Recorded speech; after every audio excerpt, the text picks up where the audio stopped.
नमस्कार दोस्तों, स्वागत है आप सभी का प्रतियोगिता वर्ल्ड में। आज ये पॉलिटी की 5वीं क्लास है जिसमें हम लोग अनुसूचियों के बारे में, शेड्यूल के बारे में जो है पढ़ेंगे और सीखेंगे। चलिए क्लास शुरू करते हैं। देखिए अनुसूची क्या है, अगर अनुसूची पूछा जाए कि क्या है तो अनुसूची अनुच्छेदों का विस्तार होता है। जो अनुच्छेद होते हैं समझिए कि जैसे किसी किताब में लेसन होते हैं, जो लेसन होते हैं किसी बुक में वो संविधान में समझिए कि वो भाग हैं, और जो एक लेसन के अंदर कुछ पॉइंट्स होते हैं समझिए इसमें अनुच्छेद हैं। और जिन अनुच्छेदों का विस्तार जरूरी होता है, जैसे किसी किसी अनुच्छेद में ऐसे छोटे स्तर पे चीजें लिखी गई हैं अस्पष्ट नहीं है, उनका विस्तार जरूरी होता है, डिटेल जरूरी होता है। सभी अनुच्छेदों का डिटेल जरूरी नहीं होता है, अनुसूची अनुच्छेदों का विस्तार ही है। तो मूल संविधान में 8 अनुसूचियां थी, लेकिन 4 अनुसूचियों को संविधान संशोधन के माध्यम से जोड़ा गया है। तो वर्तमान में अनुसूचियों की संख्या हो चुकी है 12, और इस प्रकार से हम 12 अनुसूचियों को पढ़ेंगे। पहले हम देखते हैं जो मूल संविधान में अनुसूचियां थी। कई बार एग्जाम में सवाल इस प्रकार से बन जाता है कि 1950 में जब संविधान लागू हुआ तब अनुसूचियों की संख्या कितनी थी, तो लड़के कंफ्यूज होकर के या तो 12 लगा देते हैं या तो 8, तो 8 तो सही होगा उसका आंसर। मूल संविधान में जब संविधान लागू हुआ तो अनुसूचियों की संख्या 8 थी। 4 अनुसूचियां संविधान संशोधन के माध्यम से बाद में जोड़ी गई हैं, तब जाकर के आज वर्तमान में उनकी संख्या 12 हो चुकी है। तो पहले हम उन 8 को देख लेते हैं क्रम से एक एक करके, उसके बाद फिर संशोधन से के माध्यम से जो जोड़ी गई उनको देख लेंगे। ठीक है, तो चलिए देखते हैं। पहली अनुसूची जो है, पहली अनुसूची में राज्य और संघ राज्य क्षेत्र के बारे में, मतलब जो 28 आपके पूर्ण राज्य हैं और आपके यूटीज हैं 8, उनके बारे में इसमें पूरा विवरण दिया गया है पहली अनुसूची में। दूसरी अनुसूची में वेतन भत्ते से संबंधित जो आपके डिटेल हैं, जो आपके प्रावधान है वो दिए गए हैं। उसमें राष्ट्रपति का वेतन, राज्यपाल, लोकसभा अध्यक्ष, राज्यसभा सभापति, विधानसभा अध्यक्ष, विधान परिषद का सभापति इत्यादि पदाधिकारियों के वेतन भत्तों के बारे में जानकारी दी गई है। तीसरी अनुसूची जो है इसमें शपथ प्रतिज्ञापन दिया गया है, और ध्यान दीजिएगा कुछ इसमें मंत्री के बारे में, तीसरी अनुसूची में मंत्रियों के शपथ के बारे में दिया गया, सीएजी के शपथ के बारे में दिया गया, प्रधानमंत्री शपथ के बारे में दिया गया है। लेकिन ध्यान रहे राष्ट्रपति का जो शपथ है वो अनुच्छेद 60 में है, अनुसूचित 3 में नहीं है। उपराष्ट्रपति का जो शपथ है अनुच्छेद 69 में है, अनुसूचित 3 में नहीं है। वैसे ही राज्यपाल का जो शपथ का प्रारूप है, प्रावधान है, वो अनुच्छेद 159 में है, न कि अनुसूचित 3 में है। तो इन 3 पदाधिकारियों का शपथ अनुसूचित 3 में नहीं बल्कि ये इन अनुच्छेदों में है। समझ में आया होगा? ठीक है। चौथी अनुसूची जो है राज्यसभा, राज्यसभा के सीटों का आवंटन। अब यहाँ पर सबसे ज्यादा मतलब किस राज्य में कितनी राज्यसभा सीटें हैं, देखिए बात समझिएगा, थोड़ी सी चीजें जानिएगा। जितने पूर्ण राज्य हैं वहां पर राज्यसभा का सीटों का आवंटन है। कई राज्यों में जो है 1-1 सीटें हैं, और 2 राज्य ऐसे हैं जहां पर सबसे ज्यादा सीटें हैं, जैसे कि यूपी में सबसे ज्यादा राज्यसभा सीट है, 31 सीट है। और ध्यान दीजिएगा राज्यसभा का सीटों का आवंटन वही होता है जहां विधानसभा मौजूद होती है, जहां विधानसभा मौजूद होती है। क्यों? क्योंकि विधानसभा के सदस्यों के द्वारा ही राज्यसभा के सदस्यों चुनाव किया जाता है। तो जहां विधानसभा नहीं वहां राज्यसभा नहीं। यूटी में भी जिन जिन यूटी में विधानसभा है उन्हीं यूटी में राज्यसभा के सीटों का आवंटन भी होगा, वो आपको राज्यसभा पढ़ाते समय बताएंगे।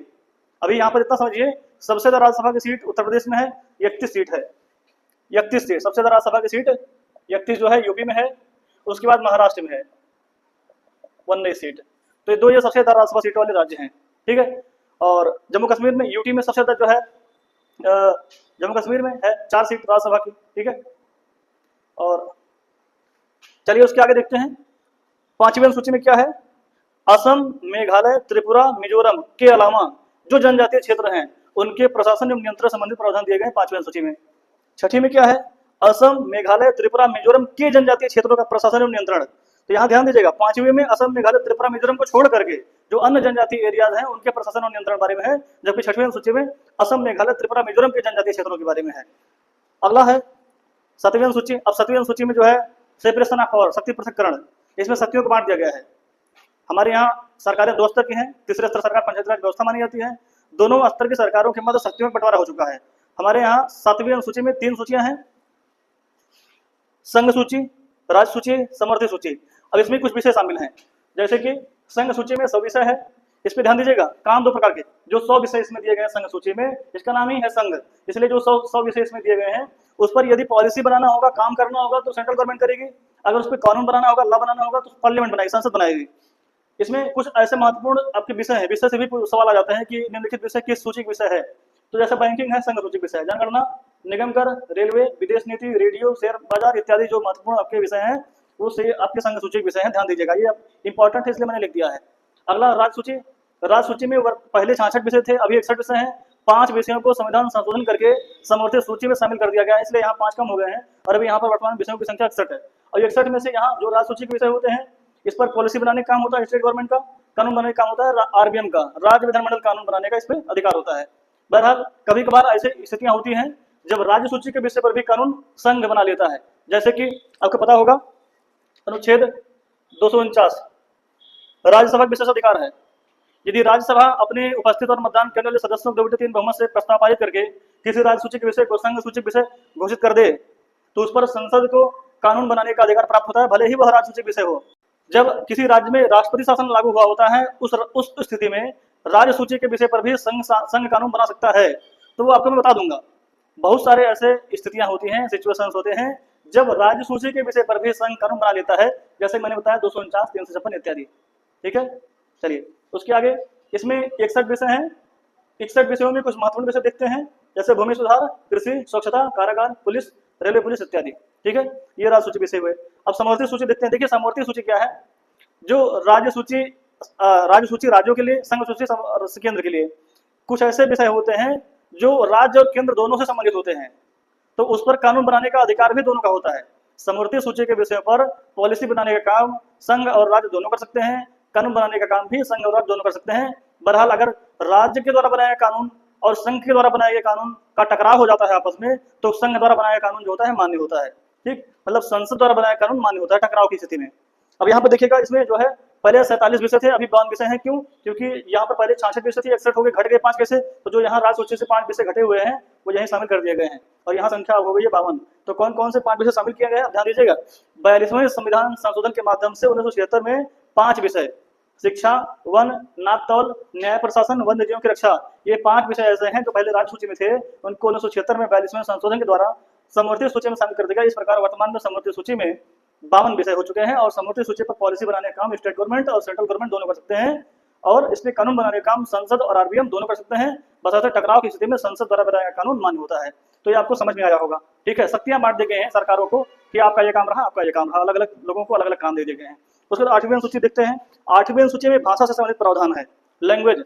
अब इसमें ये सवाल बना हुआ है कई बार, आप लोग को करना क्या है, जो हर सूची के महत्वपूर्ण विषय हैं इनको रख लीजिएगा, कुछ महत्वपूर्ण विषय रख लीजिएगा और इसमें जो संशोधन दिया गया इसको ध्यान दीजिएगा, किस संशोधन के द्वारा समवर्ती सूची में कोई विषय शामिल किया गया इसको ध्यान दीजिएगा, कितने कितने विषय हैं इसको थोड़ा ध्यान दीजिएगा। ठीक है, चलिए। और ये साधारणतः सवाल यहीं से आता है कि समवर्ती सूची के विषय पर कानून बनाने का अधिकार किसका होता है, तो दोनों का होता है। फिर सवाल पूछ लेगा टकराव की स्थिति में किसका कानून सर्वमान्य होता है, तो संसद के कानून। अब यहाँ 8वीं सूची जो है इसमें भाषा से संबंधित प्रावधान है।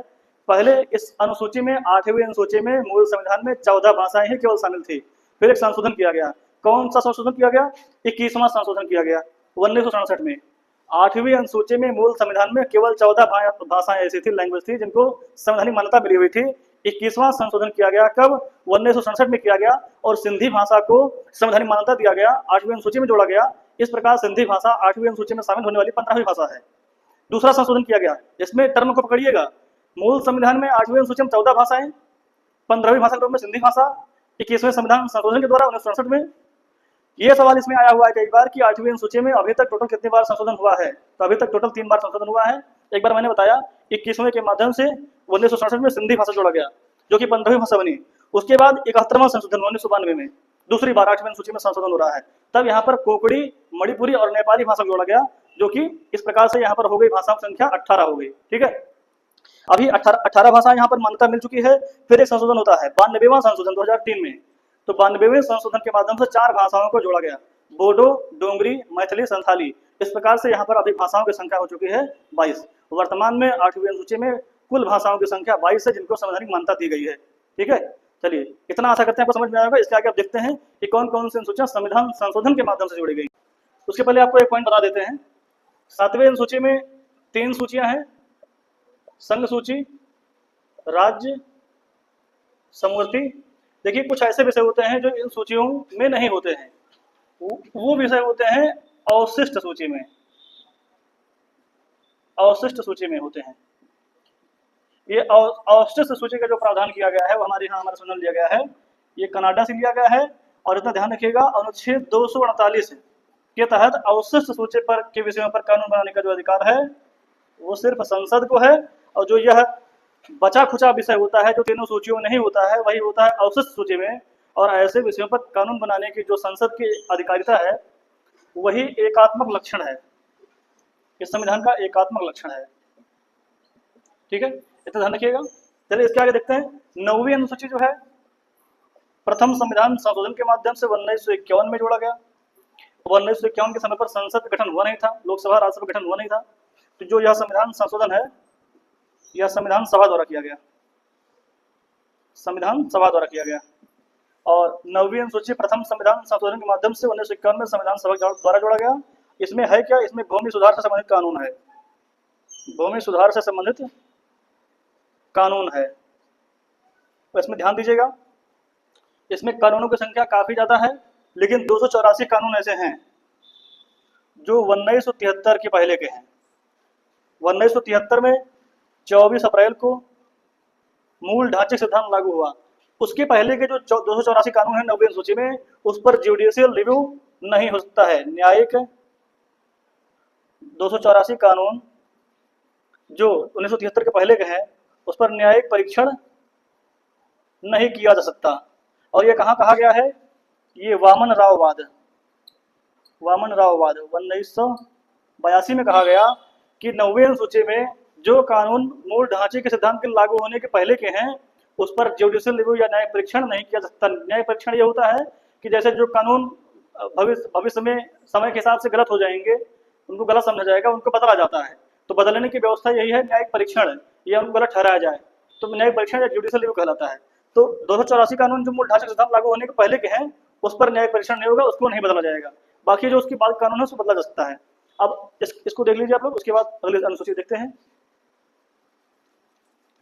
अगली हमारी 10वीं अनुसूची है, जिसे 52वें संविधान संशोधन के माध्यम से 1985 में जोड़ा गया है, और इसमें दल बदल विरोधी कानून का प्रावधान किया गया है।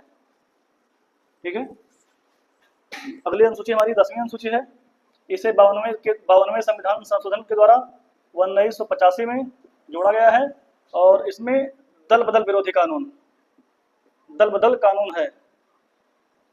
दल बदल के मतलब बहुत सारे नेता ऐसे होते हैं लोकसभा के, विधानसभा के, जो अपनी पार्टी चेंज करते रहते हैं। चुनाव जीतने के बाद यदि वो पार्टी चेंज करते हैं तो उनको उस आधार पर अयोग्य ठहराया जा सकता है, क्योंकि राज्यों में सरकार का जो गठन होता है विधानसभा चुनाव के बाद होता है, और केंद्र में जो सरकार गठन होता है वो लोकसभा चुनाव के बाद होता है, और सरकारों का एक बहुमत होता है।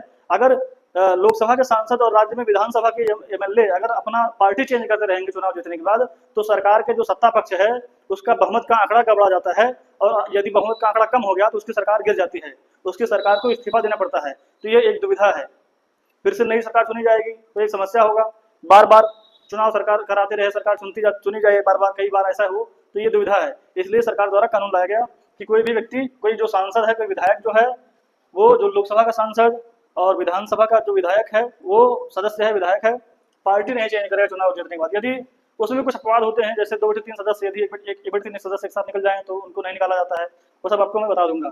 ठीक है, उसके बाद आपका 11वीं अनुसूची है, जिसे 73वें संशोधन के माध्यम से 1992 में जोड़ा गया। इसमें ग्रामीण पंचायत के बारे में बताया गया है, और इसमें 29 विषय दिए गए हैं काम करने के लिए। ग्रामीण पंचायत है, ग्रामीण पंचायत जैसे ग्राम प्रधान होता है, ग्राम प्रधान को 29 विषय दिए गए काम करने के लिए, जैसे कि खड़ंजा लगवाना, नाली बनवाना, कुएं के जगत बनवाना, रोड के किनारे सोलर लाइट लगवाना, मेला लगवाना, सांस्कृतिक कार्यक्रम करवाना, इत्यादि चीजें, ऐसे 29 विषय दिए गए हैं। और 12वीं अनुसूची जो है उसे 74वें के द्वारा 1992 में जोड़ा गया, और इसमें शहरी पंचायत से संबंधित प्रावधान है। शहरी पंचायत से संबंधित जो प्रावधान, इसमें 18 विषय दिए गए काम करने के लिए। 18 विषय में सरकार को जो नगर पालिका वगैरह होते हैं उसमें 18 विषय दिए गए काम करने के लिए उनको। ठीक है, तो 8 अनुसूचियां मूल संविधान में थी, 4 संशोधन के माध्यम से जोड़ी गई, वर्तमान में अनुसूची संख्या 12 है। ठीक है, तो इतना आशा करते हैं आपको समझ में आया होगा। यदि आपको वीडियो अच्छा लगता है तो आप लाइक करिए, शेयर करिए, और चैनल को सब्सक्राइब करिए, दूसरों को भी बताइए इसके बारे में। ठीक है, यदि ये पूरी प्लेलिस्ट फॉलो कर लेंगे तो गारंटी है आपके सारे सवाल पीसीएस और आरओ में यहीं से आ जाएंगे, ये गारंटी मैं ले रहा हूँ। केवल आप सभी को पूरा ये प्लेलिस्ट फॉलो करना, सही से देखना है और हमें सपोर्ट करना है। तो आगे फिर मिलते हैं, धन्यवाद।